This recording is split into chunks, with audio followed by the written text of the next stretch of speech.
Bueno, buenas tardes nuevamente. Vamos a dar inicio a la clase de este día.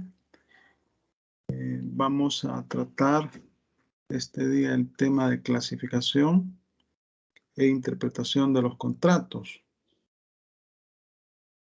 Bueno, el día de ayer tuvieron el primer parcial, ¿verdad?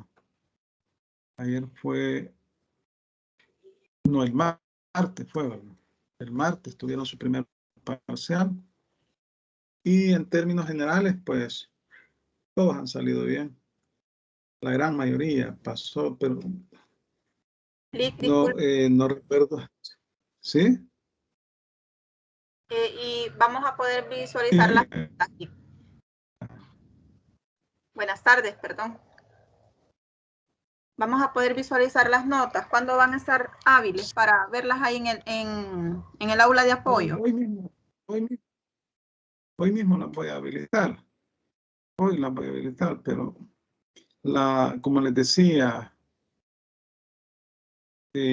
casi el 100% salió bien. O sea, han salido bien, la verdad. Así que no hay ningún problema. Solo que cuando termine la clase yo voy a habilitar las notas hoy. Para que las puedan ver ustedes ahí en el aula virtual.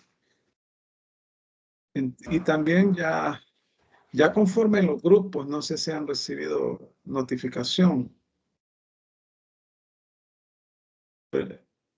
Pregunto, ¿han recibido notificación? ¿De qué, licenciado? De grupos por afinidad. Mire, los conformé en el aula virtual así de manera aleatoria. O sea, ahí da la opción.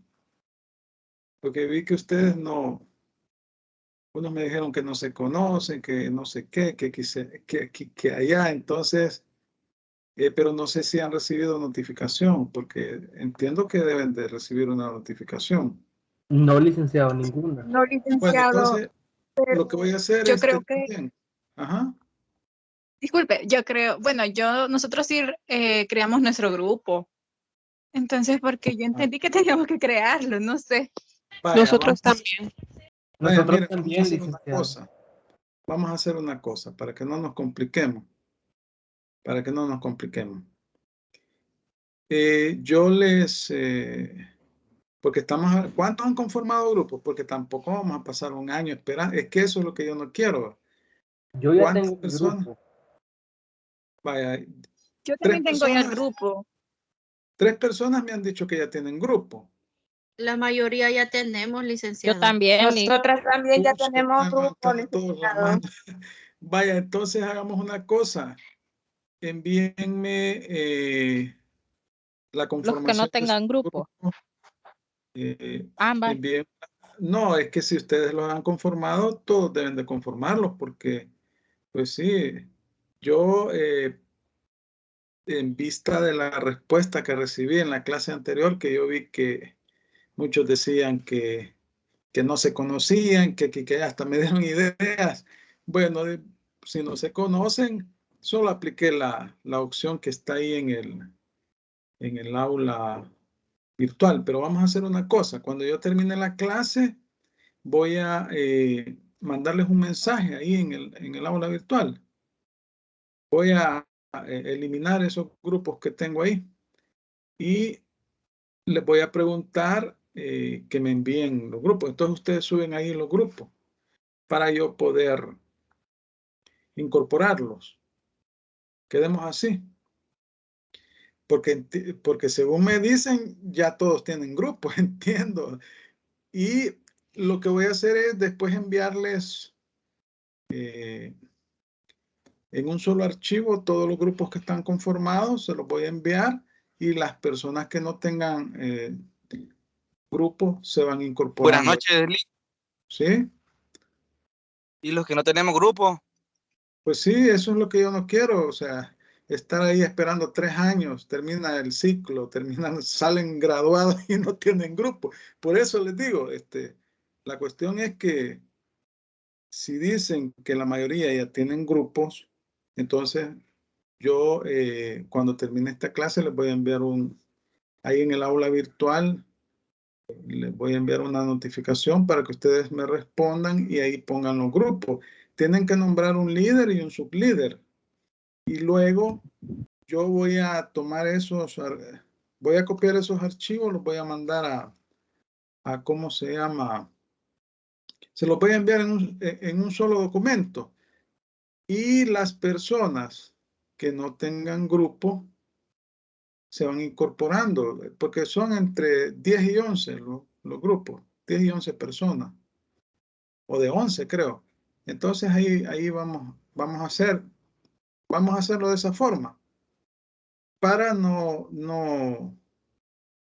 para dejarlos a ustedes en libertad, porque pues sí es mejor que ustedes trabajen con las personas que ustedes se sienten cómodas, que con las personas De que... dos, perdón, de ¿sí? 12 personas es el grupo. De 11 personas, es que son 110. Divida 11 o multiplique 110 entre 10 grupos, sale más o menos a 11 grupos, a 11 personas por grupo. Por ahí creo que andan.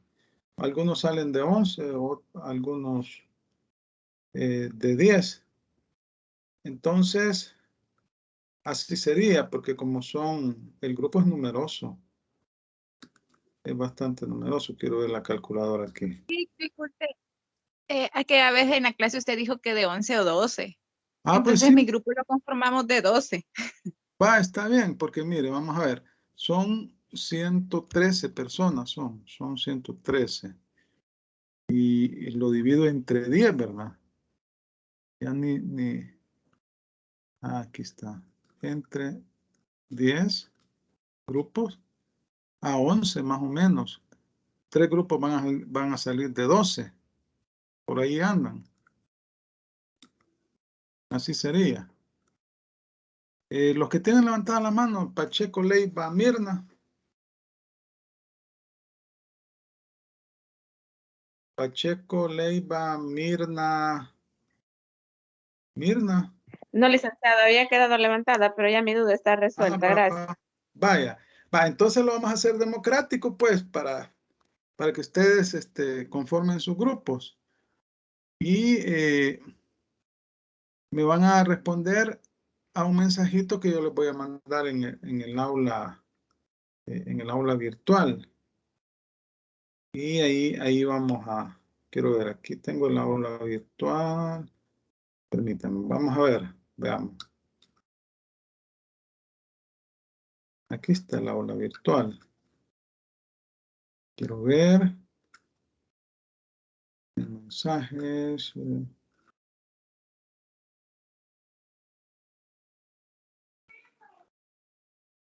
No hay aquí ningún mensajito. Simulación de examen. No hay pestañita aquí. Bueno, aquí está aviso. Vaya, avisos. Añadir un nuevo tema. Vamos a poner aquí. Ya de un solo.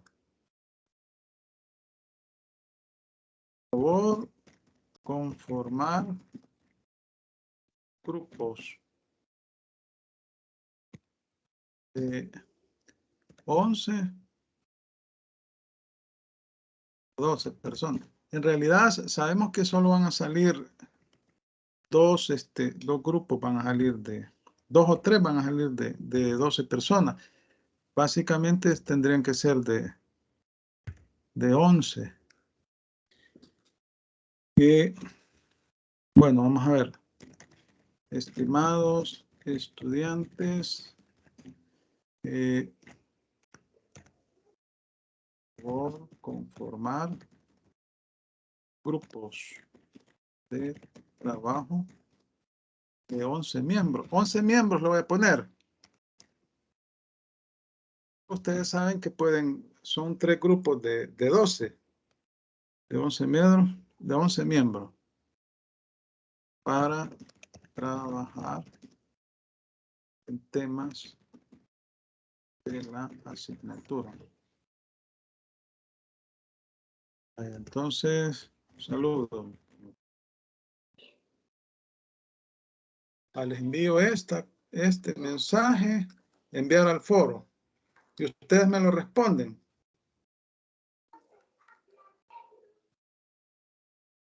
Ustedes me lo responden. Ahí me lo responden diciendo el número de miembros que tiene el grupo, y yo ahí les voy a ir asignando el número del grupo. ¿Estamos?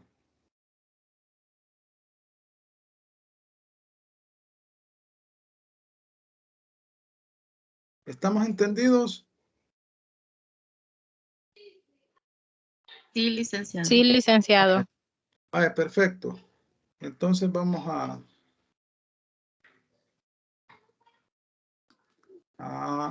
continuar con la clase. Licenciado, pero todavía no aparece nada, lo acabo de discutir. Bueno, acuérdese que ya les va a llegar. En este momento va en el tráfico. Ahí vieron que yo lo envié, ¿verdad? Yo envié el mensaje. Quiero ver. Sí, ahí está, miren. Ustedes me van a responder este mensaje.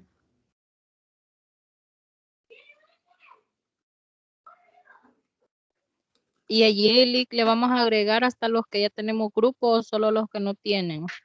No, los grupos de trabajo que han conformado es lo que quiero que me manden ahí. Deben de nombrar un líder y un sublíder. Entonces, la persona que me responda, solo me debe responder una, porque si los 11 miembros del grupo me responden por el mismo grupo, no. Tienen que coordinarse. Una persona me va a responder y esa persona me va a decir, mire, este es nuestro grupo de trabajo. El líder es tal persona y el sublíder tal persona. Eso nada más. Así. Así sería.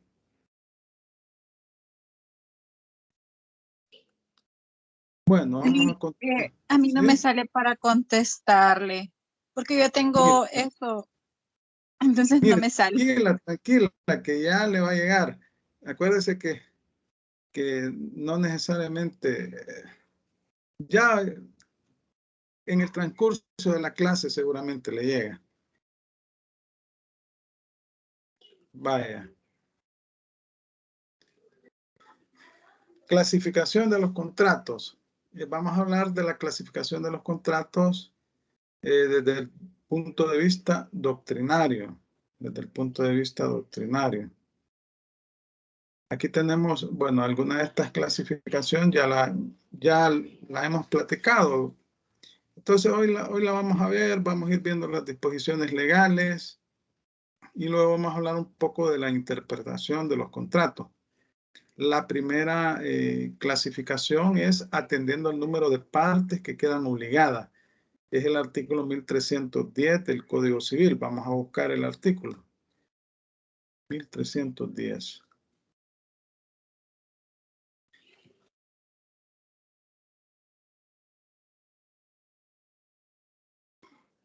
Vaya, aquí está. Vaya, alguien que me lo lea. El artículo 1310 del Código Civil. ¿Lo puedo leer? Sí, por favor. Artículo 1310. El contrato es unilateral cuando una de las partes se obliga para con otra que no contrae obligación alguna, y bilateral cuando las partes contratantes se obligan recíprocamente. Vaya. Entonces, aquí tenemos la primera clasificación, ¿verdad? Unilaterales y bilaterales. Unilaterales cuando una de las partes se obliga para con otra que no contrae obligación alguna. Vaya. Todos los contratos son bilaterales, ¿verdad? Es decir, ambas partes contraen obligaciones. Es una característica de los contratos. Pero aquí cuando nos referimos a contratos unilaterales, hacemos referencia al hecho de que una de las partes es la que incurre en el gravamen, pues, o se le impone el gravamen.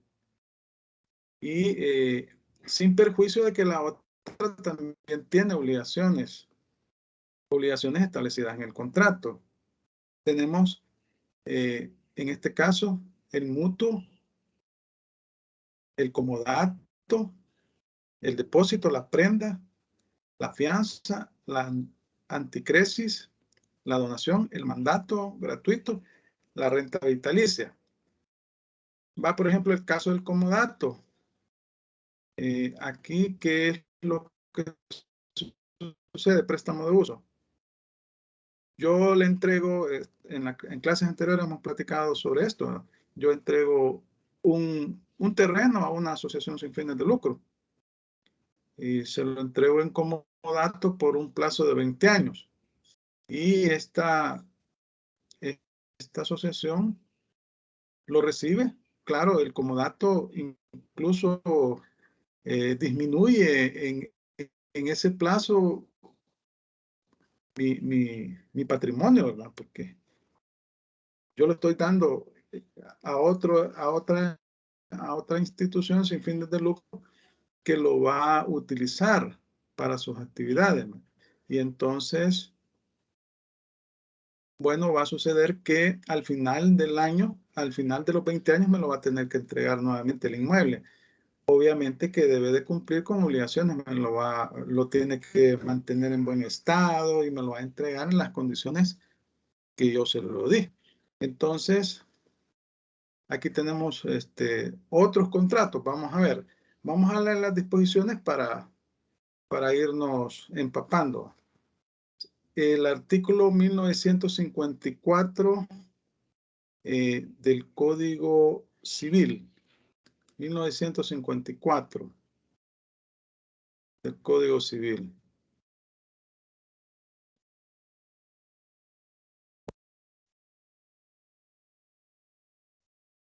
Yo tengo el artículo. Vaya. Bueno, habla sobre del mutuo o préstamo de consumo. Artículo 1954. El mutuo o préstamo de consumo es un contrato en que una de las partes entrega a la otra cierta cantidad de cosas fungibles, con cargo de restituir otras tantas del mismo género y calidad. Vaya, entonces, acá, ¿qué decíamos que eran las cosas fungibles?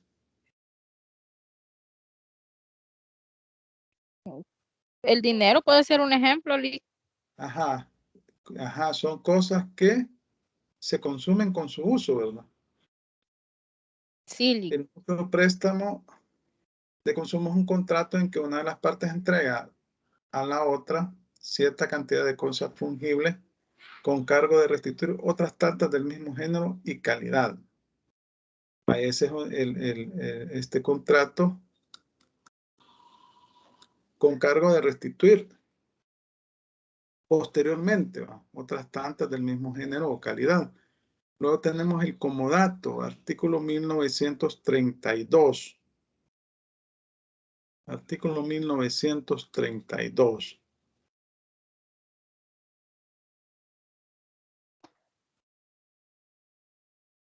Dice, del comodato o préstamo de uso, artículo 1932.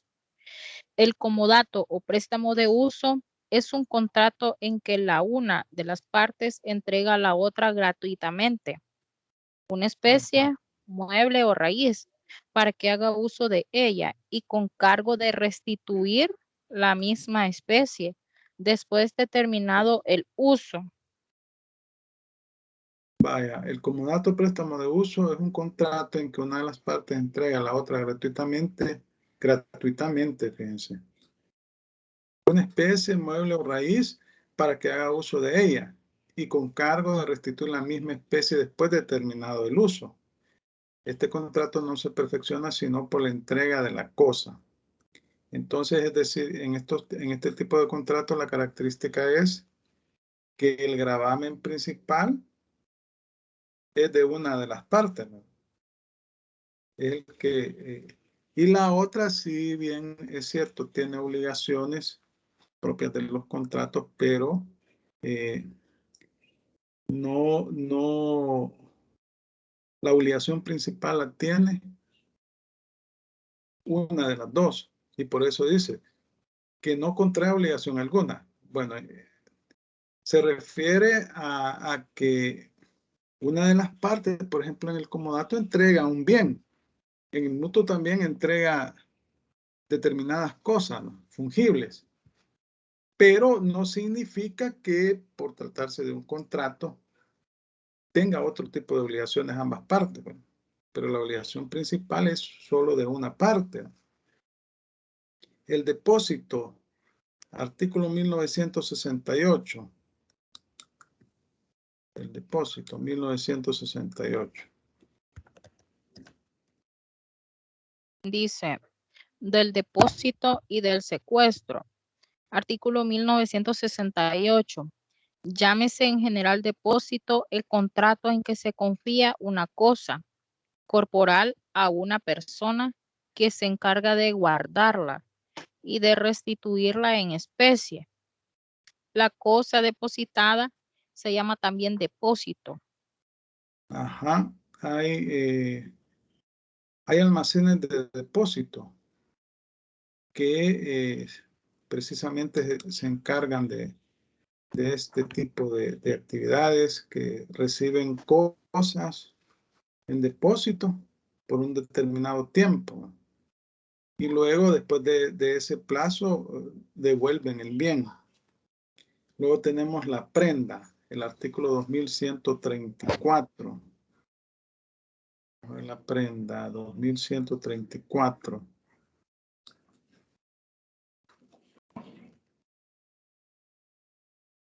Dice, artículo 2134. Por el contrato de empeño o prenda, se entrega una cosa mueble a un acreedor para la seguridad de su crédito. Sigo. Ajá, sí, la cosa entregada se llama prenda. El acreedor Sí. que la tiene se llama acreedor prendario. Es de las famosas casas de empeño, que llega una persona, yo necesito dinero, le llevo una cadena de oro. Se le entrego a cambio de cierta cantidad de dinero, digamos. Y me da los $100, por decir algo. Y yo le entrego la prenda. Entonces, se entrega la cosa al acreedor para la seguridad de su crédito. Me están haciendo un préstamo por $100, pero para garantizar ese préstamo yo estoy entregando una cadena de oro. Entonces, yo en realidad yo me estoy obligando, porque yo voy a perder la cadena de oro, ¿verdad? Y si no cumplo con el pago de los $100. A ver, la fianza, el 2086. 2086 fianza. Dice, la fianza es una obligación accesoria en virtud de la cual una o más personas responden de una obligación ajena, comprometiéndose para con el acreedor a cumplirla en todo o parte. Si el deudor principal no la cumple, la fianza puede constituirse no solo a favor del deudor principal, sino de otro fiador, dice. Vaya, imagínense a veces cuando hay personas pues que hacen préstamo, ¿no?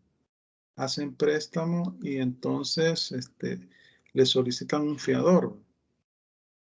Hace un préstamo de $5,000 y le piden un fiador. Si el deudor principal no paga, será el fiador el que responderá, ¿verdad? Entonces, puede suceder que el deudor principal, como normalmente, más que todo entre asalariados, entre personas, así que puede suceder, y más que todo solicitan fianza en las cooperativas, ¿verdad? Ese tipo de empresas, porque los bancos no cuando son préstamos personales. Entonces, la persona que se obliga ahí es el tercero, ¿verdad? Que si no paga el deudor principal, a él le toca, ¿verdad? La anticresis, artículo 2181.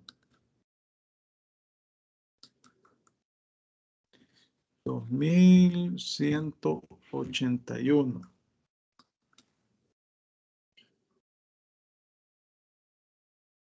Vamos a ver, ¿quién lo lee?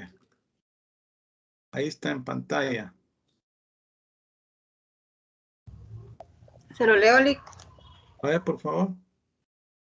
Dice, la anticresis es un contrato por el que se entrega al acreedor una cosa raíz para que se pague con sus frutos. Ajá. La anticresis es un contrato por el que se entrega al acreedor una cosa raíz para que se pague con su fruto. Aquí estamos en presencia de una deuda principal, ¿verdad? Pero el deudor no tiene capacidad de pago en efectivo, entonces le puede dar una cosa raíz. ¿Qué sería una cosa raíz?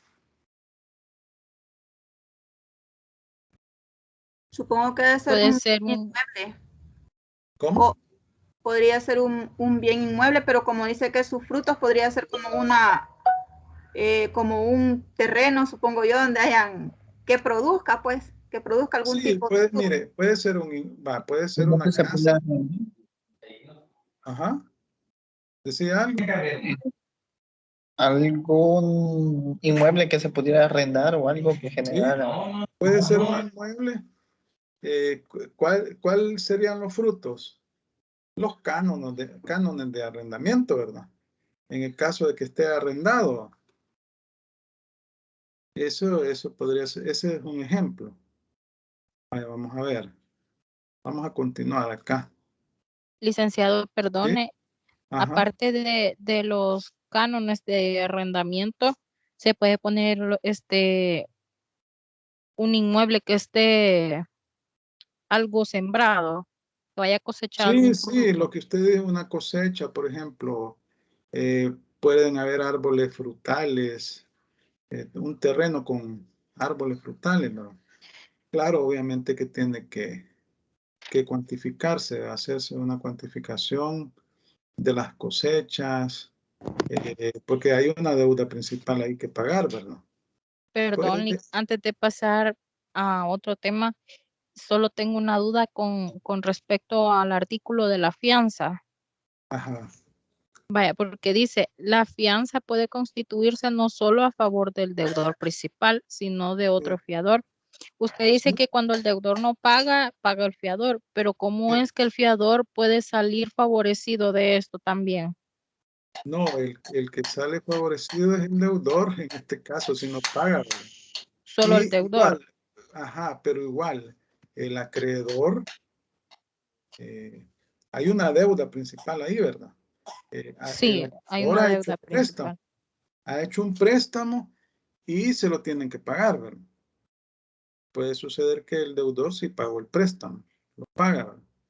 Pero si no paga el deudor, el acreedor puede cobrárselo a la otra persona, al tercero, al fiador.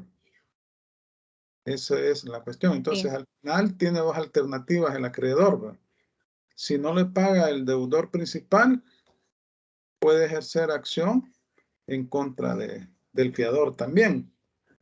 Pero primero tiene que agotar la primer vía, la del deudor. Y si no le paga el deudor, bueno, tiene que seguir una acción en contra del fiador. Así sería, ¿verdad? O así es en la Y, práctica. Así es. y mire, y si el fiador se muere y no tiene cómo pagar esa deuda, ¿a quién incurriría todo eso? Bueno, ahí por eso, ahí estaríamos hablando de una sucesión, ¿verdad? Una sucesión que puede ser testamentaria o puede ser...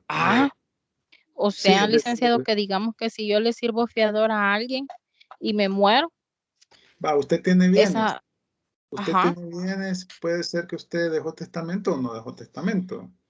ujú, Y dejó por eso es que a veces cuando se abre la sucesión se abre cuando fallece la persona y se cierra cuando hay aceptación de herencia.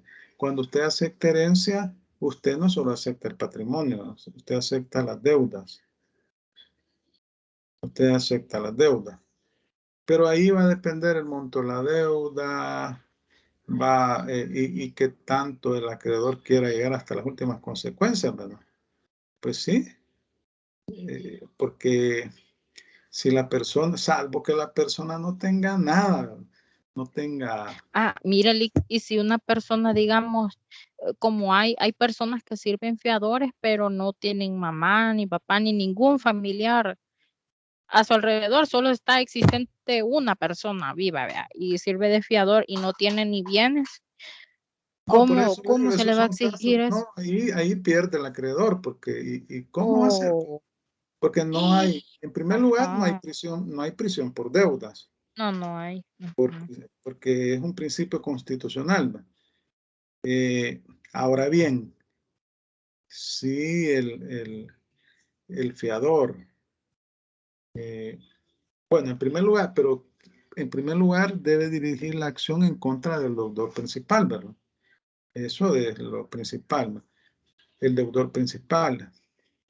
Si el deudor principal no paga, sigue la acción en contra del fiador. Pero si fallece el fiador, obviamente que tiene que recurrir al deudor, nuevamente al deudor principal, ¿verdad? Tiene que demandarlo. Obviamente que acá estamos en el supuesto que se demandó al deudor principal y ahí resulta que el deudor principal pues no tiene cómo pagar la deuda, no tiene Buenas bienes. noches, licenciado. Entonces recurre, ¿sí? Disculpe la interrupción, yo tengo dos inquietudes con respecto a lo que se ha estado hablando y lo que mencionó la compañera. Sí, Y es con lo que usted mencionó de que el fiador es básicamente como una garantía, ¿verdad? sí, pues sí, en caso de que... Pero mi inquietud es con respecto a la sucesión. En la sucesión también el fiador como garantía cede ese derecho de, mejor dicho, esa obligación de pagar. No, lo que pasa es que, vaya, la acción se sigue en contra del deudor principal, ¿no? Si el deudor principal no puede pagar, no tiene bienes ni nada para pagar o paga parcialmente, entonces tiene la opción de irse contra el fiador. Pero si este fallece y está vivo el deudor principal, ¿verdad?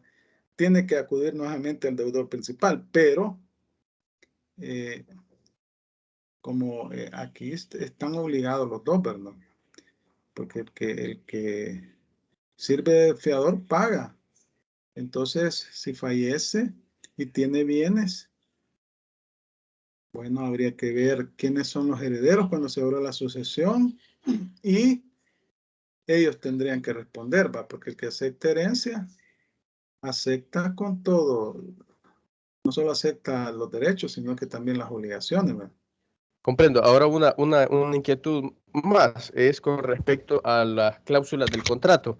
Por ejemplo, hoy en día yo tengo entendido de que los contratos generalmente de crédito, ya sea personales o con garantías de fiador, llevan una cláusula o no sé, un apartado especial en el que se pagan como seguros de deuda por Sí, fallecimiento. sí, ahí Entonces, estamos hablando de cuando son los bancos, ¿verdad? O empresas bien formales, ¿no? Con sí, el seguro de deuda se paga. Ahí en esos casos sí pero cuando son así personas que no, aquí estamos en un caso bien extremo, ¿va? Porque lo que usted dice es la regla general en estos, actualmente, ¿va? Cuando usted acude a un banco, ¿va? Incluso ya las cooperativas, ¿verdad? Tienen un seguro de deuda, pero entonces no le piden fiador. porque saben que si el deudor no paga, acuden al seguro de deuda, pero obviamente que las aseguradoras se ponen estrictas, ¿no? Habría que ver el contrato de seguro que han elaborado, pero normalmente así está, actualmente así son los contratos, ¿no? Siempre hay un seguro de deuda. Actualmente los bancos, ejemplo, Gracias.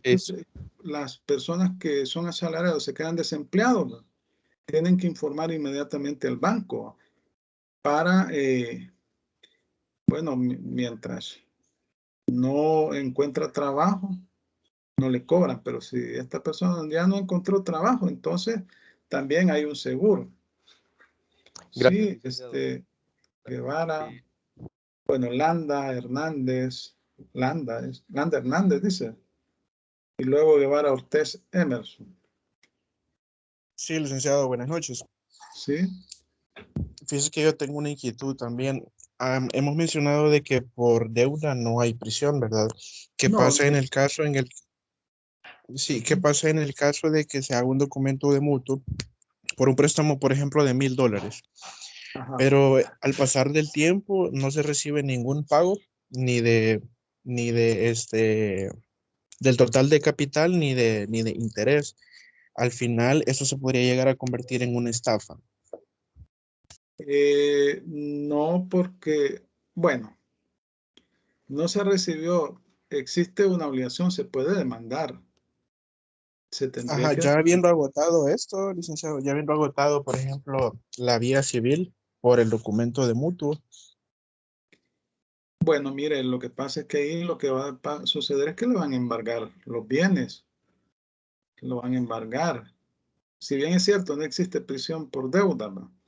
Pero y existe un documento, ahí es un juicio ejecutivo, entonces lo que va a suceder es que van a embargar a esta persona y con eso se va a pagar la deuda. No, es que estafa ya sería un delito, allá es con dolo, con engaños, cosas así que ya no sería materia civil, ¿verdad? Ok, ¿Sí? pero en el caso de que existiera un dolo antes de haberse hecho el Entonces contrato. tendría que probar penalmente, ¿va? Primero tendría que demandar por la vía civil, ¿va? Civil mercantil. Agotar la vía, perdón. Sí, pero si se determinara que es un delito, entonces el juez tendría que remitir el caso a la fiscalía para que la fiscalía actúe. Si se llegase a determinar que posiblemente la posibilidad de la existencia de un delito, así eso se puede dar también. Sí, Landa Hernández. Sí, aunque para poder averiguar la existencia del delito en el caso de dolo es bastante difícil, supongo, ¿verdad? Como aquí estamos hablando de documentos, ¿verdad? Tendría que... Ajá, que tiene un vicio de dolo. Sí, Esto ya va viciado. sí, pero aquí ya estamos hablando del ámbito penal, ¿verdad? O sea, sí, digamos que como consecuencia del análisis de la documentación por la vía judicial se detectare que en realidad existe una estafa o un delito, el juez lo que tiene que hacer es informar inmediatamente a la fiscalía. Y la fiscalía es la que tendría que judicializar el caso.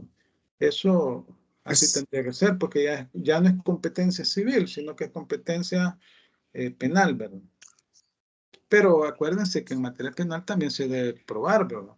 No es solamente de que yo creo, me imagino, si no hay documento que respalden, no. ¿Verdad que podría servir como prueba la no comparecencia de las citas que ha realizado, por ejemplo, el juzgado de lo civil, para poder llegar, digamos, a una conciliación o a un acuerdo para hacer el efecto del documento de mutuo? Pues mire, cuando es un delito de estafa, ahí tendrían que verificar la prueba documental, ¿verdad? Y la prueba depende del tipo puede haber testigos también, puede haber, pero sobre todo tendría que ser prueba documental. Si alguien no llega a las audiencias, lo van a declarar rebelde, ¿va? Pero igual, eso no necesariamente significa que ha cometido un delito, o sea, que existe el delito. Es que es una cuestión ya más de prueba documental, puede existir, depende, ¿va? Pero aquí estamos hablando más que todo sería prueba documental, ¿verdad? Licenciado, Ok, perdone, una licenciado, gracias. preguntita. Ajá. Perdone, es que la verdad que es bien interesante estos temas, pues, y bueno, aparte que uno está con la disposición de arriesgarse, de equivocarse como estudiante, pero cuando se dan estos temas, sí, nosotros aprovechamos porque la verdad que estamos dispuestos a aprender, ¿verdad? Mire, una preguntita, pero fíjese que, digamos que un ejemplo que una tía haya sacado un préstamo con el banco y como nadie va a la cárcel por no pagar su deuda, ¿verdad? Usted dice que esas obligaciones se ceden van a sucesión, ¿verdad? Y solo tiene Sí, la hija ya las mayor de deudas. edad.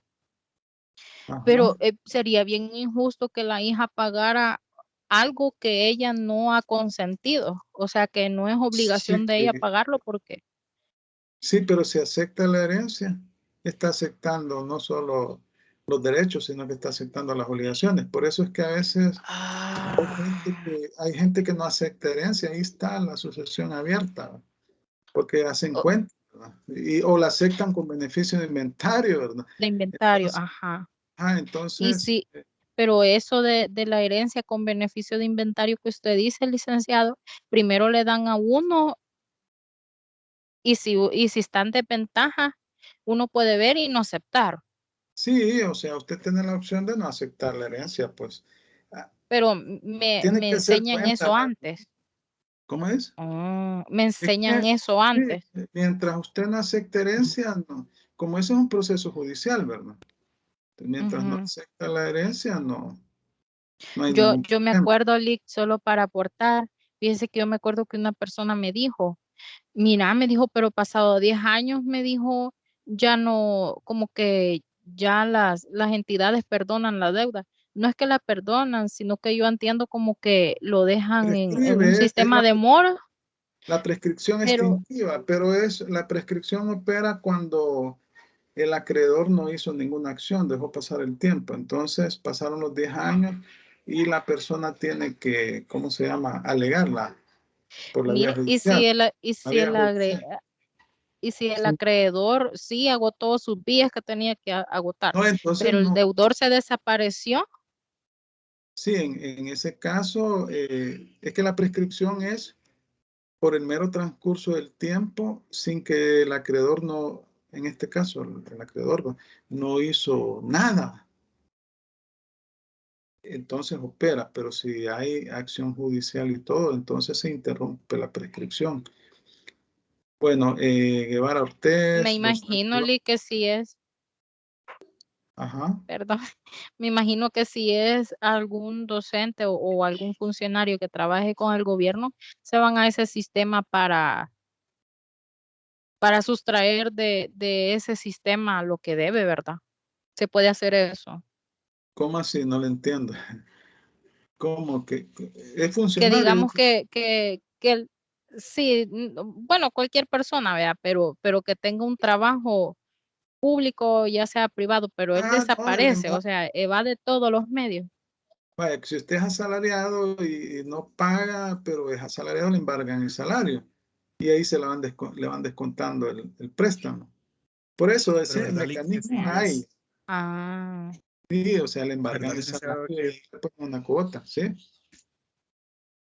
verdad que si el asalariado es un sueldo mínimo el que éste posee, no se le puede hacer un Hasta el embargo. 20% es el máximo del embargo. Hasta el 20%, ¿cuánto, eh, Lick? 20% le pueden embargar, es lo máximo que le pueden embargar. Más de eso no le embargan porque no lo permite la ley. Bueno, miren, como ya por eso hemos hecho los grupos, ¿verdad? Porque como los temas son bien amplios, eh, lo que, y yo lo que voy a hacer, les voy a dejar un contrato específico a cada quien, a cada grupo. Cada grupo va, a investigar un contrato y va a explicar las características, los elementos, va a explicar la base legal, porque como son un montón de contratos, y el ciclo no da para, es demasiado corto. Entonces ahí vamos a ir viendo ya más en detalle. Aquí solo estamos viendo a nivel de clasificación, ¿verdad? No obstante, estamos leyendo las disposiciones solo para efectos de comenzar a ubicarnos, ¿verdad? En qué consiste cada contrato, pero va a haber un momento en el cual vamos a ver contrato por contrato y lo vamos a explicar, lo vamos a discutir, pero en este momento estamos, digamos, como en la parte genérica, introductoria, ¿verdad? Porque digamos que el mecanismo de los grupos de trabajo y de exposición nos va a hacer, en primer lugar, que todos discutan el contrato que les corresponde y lo exponen a los demás miembros de la clase y todos discutimos las disposiciones, ¿no? Entonces, pero en este momento lo estamos viendo genérico, ¿no? Porque solo estamos en la primera parte, que son la clasificación.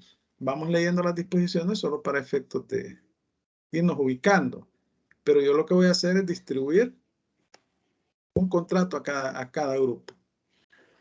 Y este grupo lo va a desmenuzar completamente. Entonces, así sería la mecánica. Y las personas que no tienen grupo, pues están mandando mensajes. Háganme el favor a aquellos grupos que les falta algún miembro de tomar en cuenta a estas personas para irlos incorporando. Vaya, vamos a continuar, que veo que se pone la clase emocionante, pero debemos de ser conscientes de que vamos poco a poco, porque si no, no tenemos que agotar toda la agenda, todo el programa. Vaya, vamos a continuar, pues. Yo veo que aquí hay gente que quizás hace préstamos. No, perdonen, Y hay lo que que pasa es tener que en cuenta la ley de la usura. Tenemos una ley de usura y también tenemos sí, la ley de protección al consumidor, que están íntimamente ligadas, ¿verdad? Porque no es solamente de que no voy a pagar o que me van a cobrar un 100% de interés, no es así, ¿verdad? O sea, detrás de cada contrato, de cada obligación, hay otras leyes colaterales, ¿verdad? Que también hay que considerar. Por ejemplo, esto de la usura, tenemos una ley de usura. Ahí se establece la tasa de interés máxima y también se establecen algunas regulaciones y tenemos la ley de protección al consumidor. Y la Defensoría del Consumidor es la garante. Entonces, porque también se protegen los derechos de los consumidores, ¿ven? Ante los abusos que puedan hacer los bancos y que son seguidos, más que todo con los asalariados. Se dan abusos, se dan cobros ilegales, etcétera. Entonces, hay que, bueno, uno debe estar consciente de esa situación, pero no es solo de que el Código Civil, ahí están los contratos, establecen las cláusulas, las obligaciones y todo, ¿verdad? Pero no es tan así que no se van a respetar los derechos que tiene el deudor también, ¿verdad? Y los que tiene el acreedor, ambas partes tienen derecho, pero también los abusos son los que la ley protege, ¿verdad? Protege a los consumidores. Un deudor es un consumidor de un banco, por ejemplo, un asalariado, ¿verdad? Entonces, existen leyes que protegen los derechos de los consumidores. No, igual, el acreedor también tiene sus derechos, ¿no? No es solamente de que... Vaya, habíamos hablado de la anticresis, la donación en 1265. Vaya, en el caso de la donación entre vivos, donación irrevocable se llama, resulta que aquí sí hay una disminución del patrimonio del donante, porque yo le dono una casa a uno de mis hijos, entonces mi hijo está recibiendo la casa, pero yo estoy disminuyendo de mi patrimonio ese bien. El mandato, que es un contrato en el cual una persona administra los negocios, los bienes de otra, ¿verdad? El cual puede ser gratuito o puede ser remunerado. La renta vitalicia, que es una cuota periódica, mensual, que establece una persona a favor de otra durante la vida de esta persona. Al fallecer, el principal obligado termina el contrato. Tenemos los bilaterales cuando las partes contratantes se obligan recíprocamente. La compraventa es uno de esos casos, ¿no? Que el vendedor, la obligación del vendedor es entregar el bien, la obligación del comprador es pagar el precio. El arrendamiento, ahí estamos el arrendante y el arrendatario. Uno está obligado a entregar el bien y el otro a pagar el canon de arrendamiento mensual por el uso, la permuta, la sociedad. Bueno, aquí cuando hablamos de sociedad estamos en las sociedades mercantiles, ¿verdad?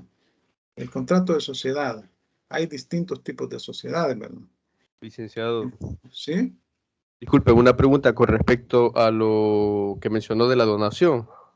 Ajá. Mi pregunta es que ese es como en realidad es un acto entre vivos, ¿verdad? Mi pregunta es que si la donación sufre lo que son las obligaciones, o únicamente es la donación del mero bien, digamos. Sí, yo hago, es un contrato formal, se va a hacer una escritura pública y se debe registrar, ¿no? En el registro de la propiedad raíz de hipoteca, ¿no? Entonces, yo entrego un bien, una casa a uno de mis hijos. Entonces, el contrato se perfecciona con la entrega del bien y mi hijo se va al registro, se hace la escritura, se va al registro a registrarlo y pasa a ser propiedad de esta persona. Quizás mi pregunta, quizás no hice muy bien mi pregunta, quizás va más reformulada en este sentido de que, por ejemplo, una persona que tenga una deuda, está viva, está pagando esa deuda y en vida realiza una donación a un hijo, a un hermano. Al fallecer las obligaciones ya no recaen sobre ese bien que ya fue donado. Es decir, que el acreedor no va a tener el derecho de poderlo embargar. No, pues la donación es un acto unilateral. Usted dona. Aquí estamos ante la autonomía de la voluntad, ¿no? Usted decide donar un bien a uno de sus parientes cercanos. Cuando usted lo dona, ahí existe la tradición, el traspaso del dominio. Se hace la escritura y luego se inscribe en el registro y ese bien pasa a ser propiedad de la otra persona. Ya no forma parte de su patrimonio, es un acto voluntario, acto unilateral, ¿verdad? Entonces, así opera. Si tiene deudas, ese bien ya no forma parte del patrimonio del deudor. Solo si está hipotecada, no se podría donar el bien, ¿verdad? El bien Bueno, inmueble. si está hipotecado, en ese caso hay que pagar la deuda y hay que cerrar la hipoteca, ¿va? Porque de lo contrario no lo podría donar. Porque como ahí si está hipotecado es porque existe una deuda por ese bien. Y al existir esa deuda, básicamente el bien todavía no es mío, ¿verdad? Porque si no he pagado la deuda y tiene una hipoteca, yo para donarlo tengo que pagar esa deuda y tengo que cancelar esa hipoteca. Bueno, veo que está, pero si no, ¿por qué no seguimos avanzando y después vamos? Porque yo creo que por cada contrato estamos viendo aquí que, bueno, aquí hablamos de los bilaterales, ¿no? Estamos hablando del mandato, la transacción. Acá cuando dos personas pueden terminar sus obligaciones por medio de transacción. Un posible conflicto que tengan entre las partes. Lo pueden terminar por una transacción en la cual se ponen de acuerdo. Es el artículo 2192. Leamos el 2192. ¿Quién lo tiene en la mano? Yo, licenciado. Ya. Artículo 2192. La transacción es un contrato en que las partes terminan extrajudicialmente un litigio pendiente o precaven un litigio eventual. Ajá, no es Punto dos. transacción el No, acto que solo consiste en la renuncia de un derecho que no se disputa. Aquí estamos siempre ante la autonomía de la voluntad, el artículo 23 de la Constitución, ¿verdad? Que establece que las personas pueden terminar sus actos por transacción y ahí pues se ponen de acuerdo, extrajudicialmente resuelven el problema que tienen, ¿verdad? Entonces en eso consiste la transacción. O sea, aquí. Vaya, entonces, estos son los bilaterales, el contrato de trabajo, el contrato individual de trabajo. O sea, una persona se celebra entre el patrono y el trabajador, ¿verdad? El trabajador presta un servicio, recibe un pago mensual. El patrono recibe un servicio y a cambio entrega un salario o hace un pago. El contrato de transporte, el de seguro, que están regulados en el Código de Comercio. Luego tenemos otra clasificación atendiendo a la utilidad que reportan a los... Quiero ver qué hora es. 7:43. Vaya. Atendiendo a la utilidad que reportan a los contratantes. Artículo 1311. Leamos el 1311. Artículo 1311.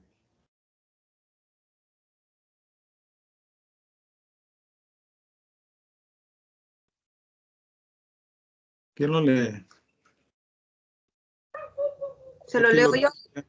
Proyectado, lo tengo ya. Sí. Artículo 1311. El contrato es gratuito o de beneficencia cuando solo tiene por objeto la utilidad de una de las partes, sufriendo la otra el gravamen, y oneroso cuando tiene por objeto la utilidad de ambos contratantes, gravándose cada uno a beneficio del otro. Vaya, es gratuito cuando solo tiene por objeto la utilidad de una de las partes, sufriendo la otra gravamen. Y oneroso cuando tiene por objeto la utilidad de ambas partes, gravándose cada uno a beneficio del otro. Y aquí tenemos contratos gratuitos o de beneficencia cuando solo tiene por objeto la utilidad de una de las partes, sufriendo la otra el gravamen. Son gratuitos de beneficencia la donación, el mutuo sin interés, el comodato, el depósito, el mandato gratuito, la fianza, la prenda y la hipoteca. Estos son gratuitos. Los onerosos cuando tiene por objeto la utilidad de ambos contratantes, gravándose cada uno a beneficio del otro. Son contratos onerosos la compraventa, la permuta, el arrendamiento, la sociedad, la transacción, el mandato remunerado, el mutuo con interés, el contrato de trabajo, el de transporte, la renta vitalicia, el juego y la apuesta, el seguro. Bueno, vamos a continuar. Atendiendo a la equivalencia de las prestaciones de las partes, leamos el 1312.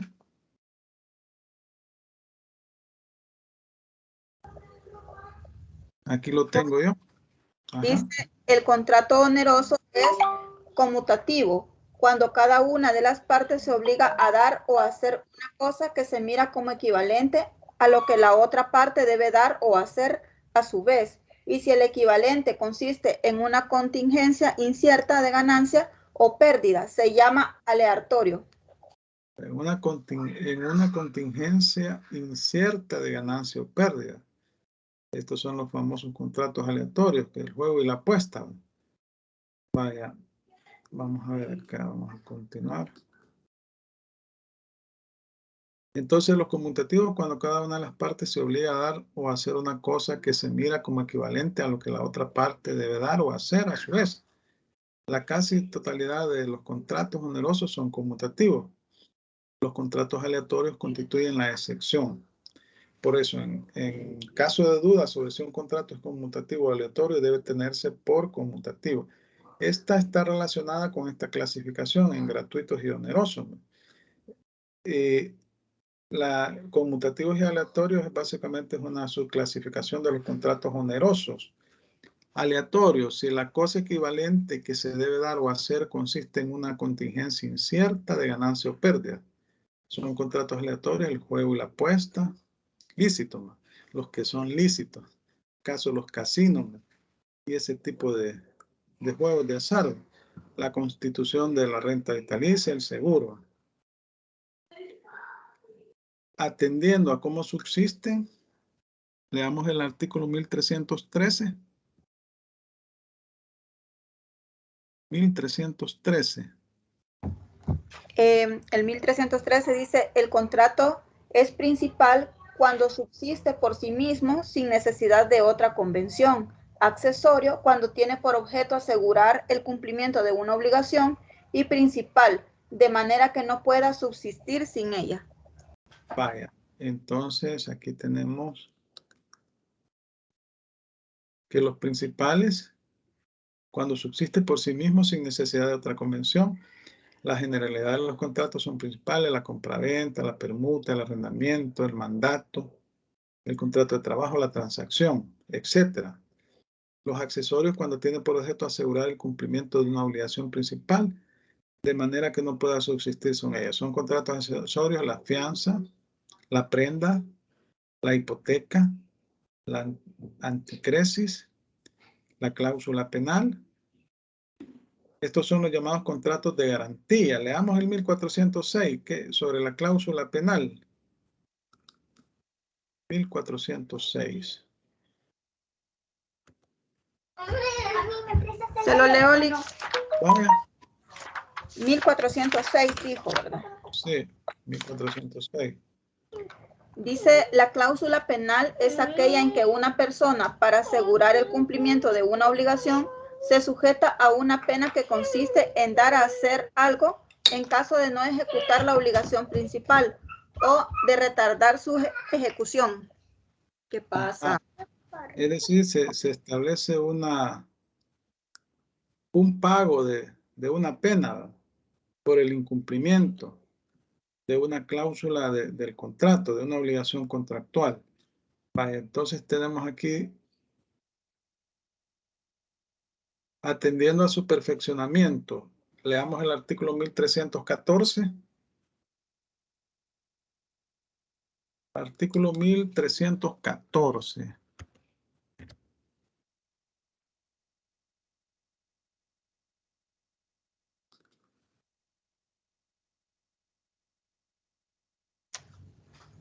Ahí lo tenemos.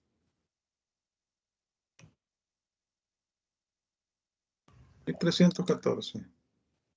Dice, el contrato es real cuando para que sea efecto es necesaria la tradición de la cosa a que se refiere. Es solemne cuando está sujeto a la observancia de ciertas formalidades especiales, de manera que sin ellas no produce ningún efecto civil, y es consensual cuando se perfecciona por el solo consentimiento. Se distinguen en cada contrato las cosas que son de su esencia, las que son de su naturaleza y las puramente accidentales, que están reguladas en el 1315 y que ustedes ya lo vieron, ¿verdad? Entonces aquí están los consensuales, en la compraventa. Aquí se perfecciona por el consentimiento, la permuta, el arrendamiento, la sociedad, el mandato, el juego y la apuesta, la fianza, el contrato de trabajo, el contrato de cambio, que es el mismo contrato de permuta, 1687, 1688. Reales cuando para que sea perfecto es necesaria la tradición, o sea, la entrega de la cosa a que se refiere, el mutuo, el comodato, el depósito, la prenda y la anticresis. Solemnes cuando está sujeta a observancia de ciertas formalidades especiales, de manera que sin ella no produce ningún efecto civil. La promesa de contrato, la compraventa, la permuta de bienes raíces, servidumbre, sucesiones hereditarias, el mandato judicial. Bueno, la formalidad que generalmente se exige es que debe constar en una escritura pública y en algunos casos que deben existir testigos, ¿no? Un determinado, 2, 3 testigos que den fe del acto. Esas son formalidades, ¿no? Y otro tipo de formalidades que pueden existir también, ¿no? Atendiendo a si están reglamentados o no en la legislación, tenemos los nominados o típicos, que son todos los contratos que están establecidos o reglados en el Código Civil y en el Código de Comercio y en cualquier otra legislación de la misma naturaleza que regule algún tipo contractual, y los innominados o atípicos que no se encuentran regulados en la ley, pero que por el principio de la autonomía de la voluntad, bueno, las personas pueden obligarse mutuamente con otras personas en forma bilateral y elaborar un contrato. Aquí se ponen algunos ejemplos. El contrato de colaboración empresarial son los celebrados por empresas especializadas en una actividad que cooperan con otras para la producción de determinados bienes y servicios. Existen también los contratos de agrupaciones de colaboración, de unión transitoria de empresas, de engineer. Este es de ingeniería en realidad, ¿verdad? O sea, usted contrata una obra de construcción con una empresa especialista en ingeniería, en arquitectura, ¿verdad? Entonces, estos contratos no se encuentran regulados en la ley en cuanto al nombre, ¿verdad? Pero se les aplica toda la teoría, toda la regulación establecida, todos los principios establecidos para cualquier tipo de contrato. ¿Qué decimos que es un contrato? ¿Qué es un contrato? A ver, ¿qué es un contrato?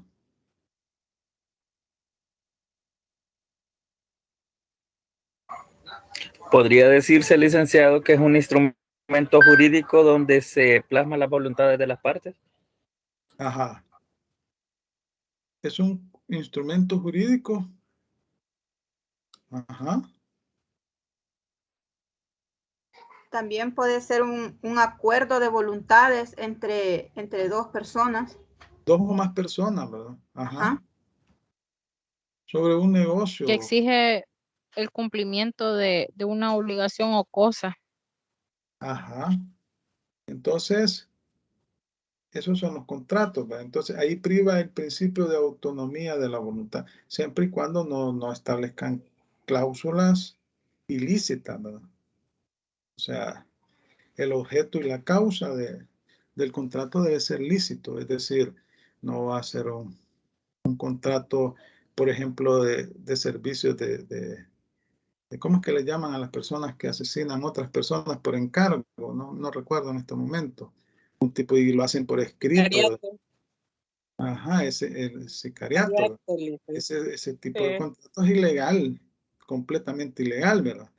Pero sí pueden hacer otro tipo de contrato que tal vez no se encuentre regulado el nombre de ese contrato en la ley, pero sí le son aplicables todo lo reglamentado respecto a los contratos, ¿no? Siempre y cuando sea lícito y no contraríe la ley, las buenas costumbres, entonces se puede celebrar un contrato. ¿Alguien tiene ahí el artículo 23 de la Constitución que lo lea?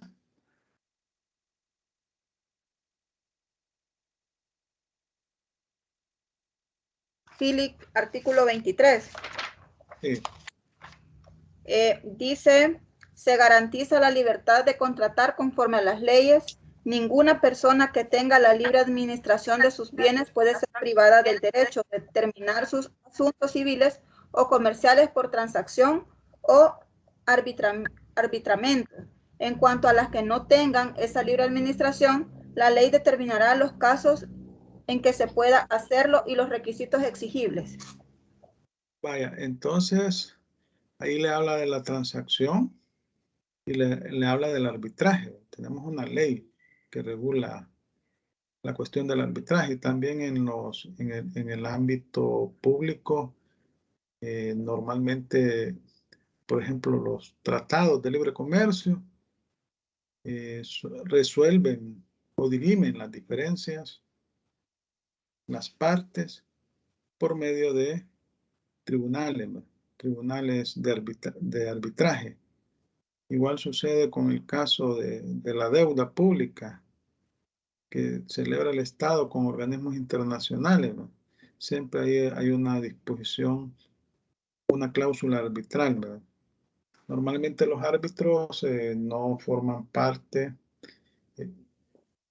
de los... Son independientes, es decir, no tienen que estar ligados a las partes, ¿no? Atendiendo a la forma como se produce el acuerdo de voluntades, tenemos de libre discusión, se refiere a que las partes contratantes estipulan sus cláusulas que lo regirán en forma libre, o sea, que los contratantes regatean las cláusulas. Esto es lo normal en la mayoría de contratos, ¿no? O sea, las partes con base al principio de autonomía de la voluntad y el artículo 23 de la Constitución, que también que lo regula básicamente, bueno, negocian las cláusulas de un contrato determinado, se ponen de acuerdo y lo firman. El de adhesión, en este tipo de contratos no hay discusión o regateo entre las partes contratantes, sino que uno de ellos se adhiere o acepta las cláusulas que la otra le estipula. De estos contratos tenemos un montón, ¿verdad? Además de los contratos de telefonía, que uno llega ahí a una de estas compañías, ¿verdad? Y le entrega un contrato, vaya, firme aquí, en letras bien chiquitas, ¿verdad? Y todos cometemos el error de no leer, solo firmamos. También tenemos los contratos de agua, energía eléctrica. No solamente firmamos, ¿no? Esos son los contratos de adhesión. O sea que una de las partes acepta las estipulaciones de la otra, se adhiere y firma en forma voluntaria. Entonces, en estos casos se aplica también el artículo 1437, inciso segundo, véanlo ustedes ahí, del Código Civil, que establece que la cláusula ambigua se interpretará en contra de la parte contratante que dictó o extendió la cláusula. Cuando la cláusula es ambigua, se debe interpretar en contra de la parte que la dictó o la promovió, la extendió la cláusula. En estos contratos de adhesión, normalmente una de las partes no tiene nada que ver con las cláusulas. En caso de los usuarios, los usuarios del servicio de tecnología, de celular, de telefonía celular. Entonces, cuando hay ambigüedad en las cláusulas, se entienden favorables al usuario y contrarios a la compañía a este tipo de empresa. Atendiendo a si se requiere o no el consentimiento. Individuales son los contratos que requieren el consentimiento unánime de las partes que lo celebran, ya que es a ellos a quien los efectos del mismo los aprovechará o afectará, sean dos o más contratados. O sea, como el contrato se celebra entre dos o más partes, ¿no? Se requiere el consentimiento individual de cada uno de ellos. Los colectivos son aquellos a quienes los efectos del contrato les aprovechará o afectará sin que haya consentido en el acto de celebración, pudiendo ser dos, un grupo o una colectividad de personas. Aquí estamos hablando de los contratos colectivos de trabajo que normalmente son celebrados. Este es un ejemplo, que normalmente son celebrados entre los sindicatos y los patronos. Entonces, normalmente se estipulan cláusulas, beneficios adicionales a la ley. En este tipo de contratos se establecen beneficios adicionales a la ley en favor de los trabajadores. Puede suceder que se establezcan en algunos casos una canasta básica mensual, ¿verdad?, de alimentos que se entrega a los trabajadores mes a mes. Entonces,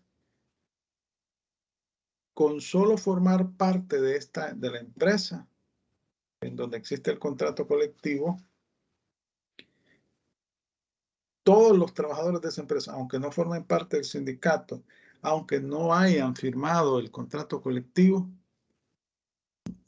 bueno, los alcanza el contrato colectivo, o sea, lo beneficia, aunque sea también de nuevo ingreso, que al momento en que ingresó a la empresa ya existía el contrato colectivo.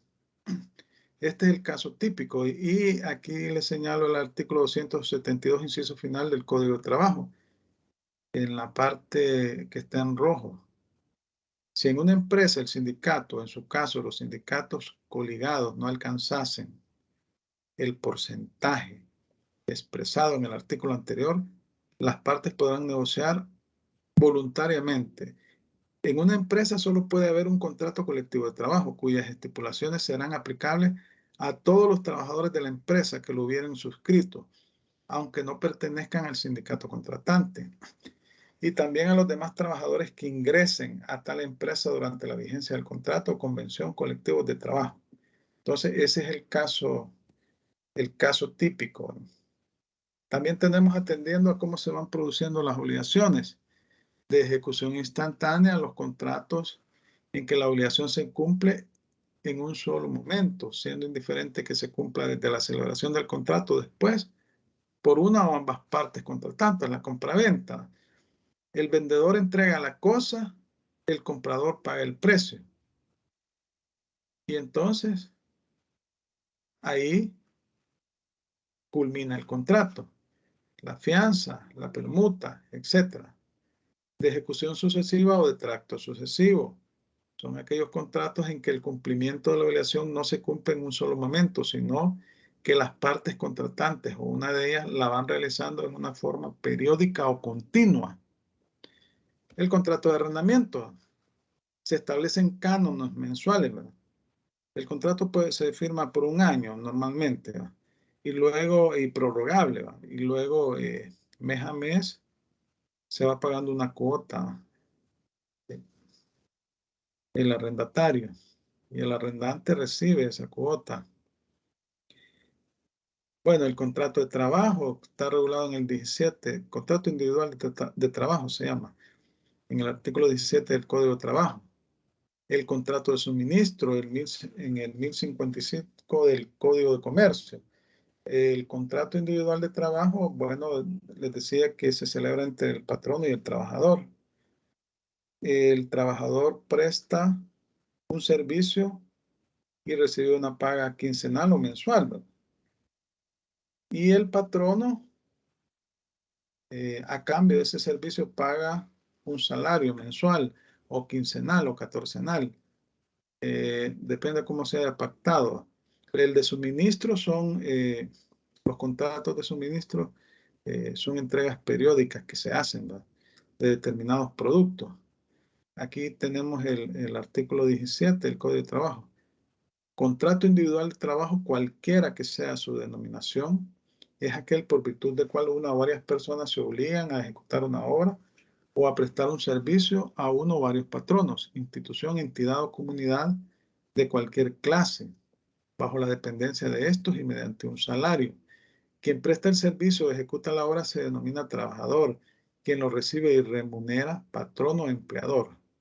No pierde su naturaleza el contrato de trabajo, aunque se presente involucrado en concurrencia o en concurrencia con otro u otros, como los de sociedad de arrendamiento de talleres, vehículos, secciones o dependencias de una empresa u otros contratos innominados.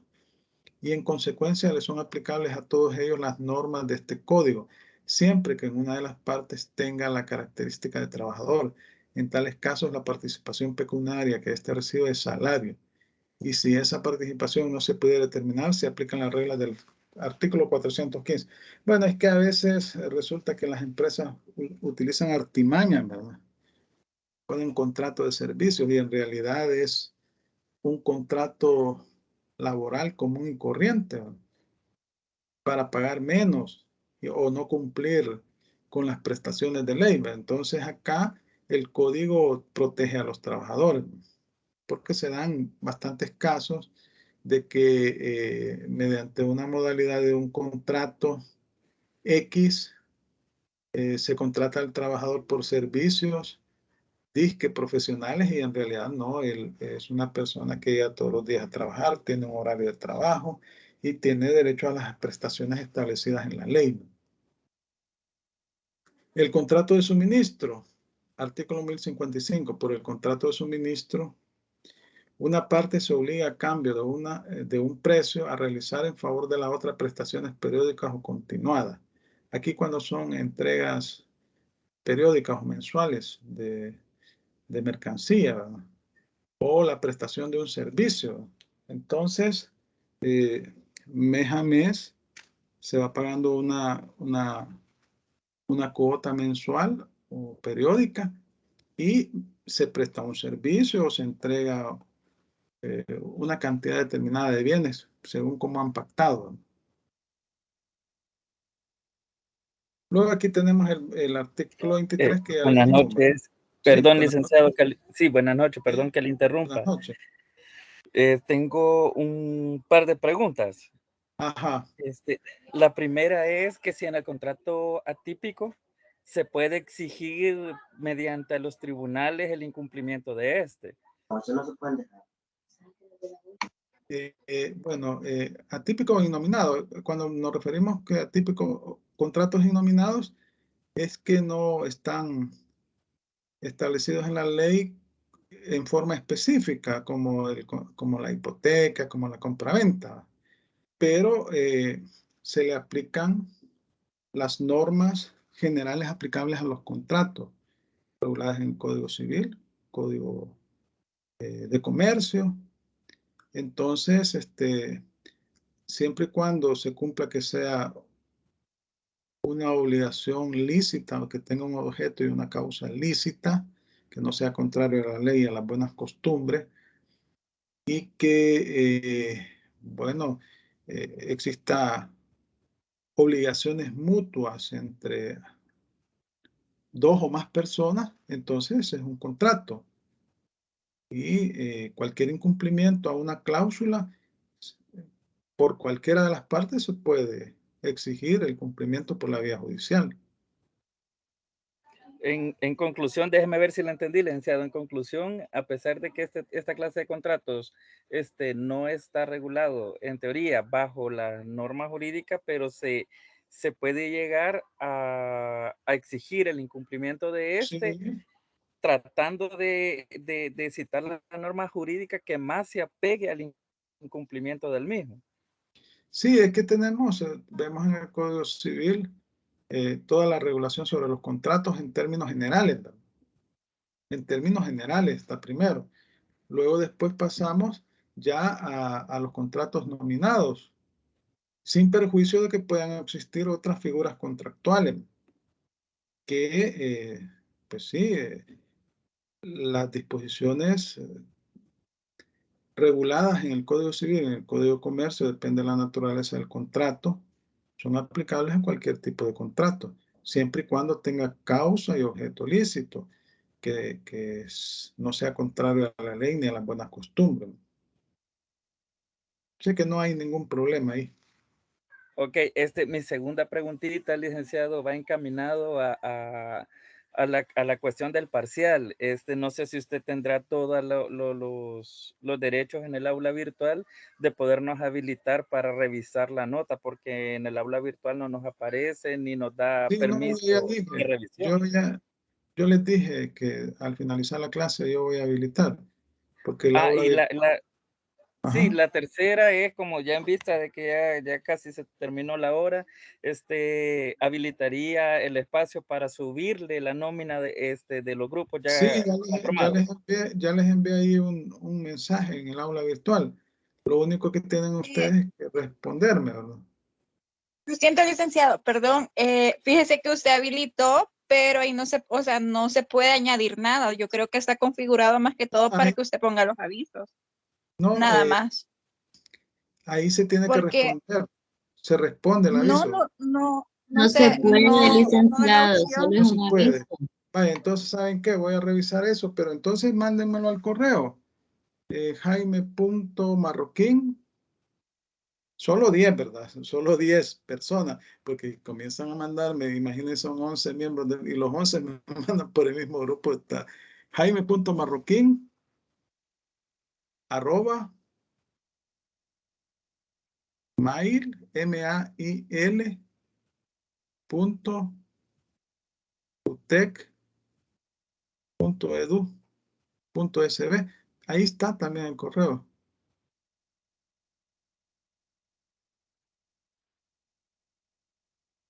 Ahí envíenmelo. Si no pueden responder, voy a revisar yo.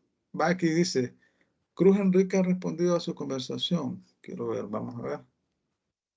Ah, pero quizás es aquí en el... voy a habilitar las notas para que ustedes puedan... Vaya, aquí está, jaime.marroquín@mailut.edu.sb. Ese es el correo. Envíenmelo ahí. Voy a revisar eso. Es bien raro que no, porque eso ya está configurado. O sea, yo les envío el mensaje, pero ¿les ha caído el mensaje? Pregunto si les ha caído. No, bien raro, ya voy a verificar. Es que está en aviso, pero, o sea, está en forma de debate, pero no está, o sea, no se puede añadir un nuevo debate como los otros debates suele hacerse. Sí, es cierto, aunque Bueno, uno entonces le lo vamos a dé, revisar. Ajá. aunque uno le dé ahí en réplicas, no da la opción para contestarle. Ah, de veras, voy a revisarlo, fíjense. Como está, lo que pasa es que a mí me pasaron el aula virtual de la licenciada Karen Guerra. Me la transfirieron a mi aula virtual porque yo doy otra materia, entonces quizás en ese traslape, no sé, vamos a revisar. Pero no hay problema porque me lo envían al correo y solo 10 personas, una persona que me envíe porque son 10 grupos. Pónganse de acuerdo ustedes y yo voy a verificar. Entonces, y las personas que no tengan grupo, yo voy a enviar les voy a enviar ese listado que ustedes me envían, lo voy a vaciar en una sola página y ahí los grupos que les falte algún integrante, pues ahí se pueden ir incorporando. Bueno, entonces ya culminó la clase. Me imagino que ya no tienen más clases. Esta es la última. Gracias por su atención. Estuvo bien. Estuvo bien activa la clase, ¿verdad? Pero ya vamos a medida que vayamos avanzando y vayamos desarrollando cada contrato, ahí vamos a ir discutiéndolo y vamos a ir analizándolo. Bueno, entonces muchas gracias. Pasen feliz noche y nos vemos la próxima semana. Ya les voy a habilitar. Gracias. Gracias, licenciado. Buenas noches. Buenas noches.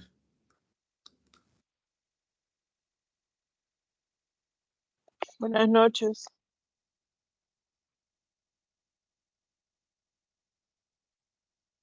Buenas noches.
aquí hay gente que está todavía conectada. ¿Me? Aquí detener grabación, va.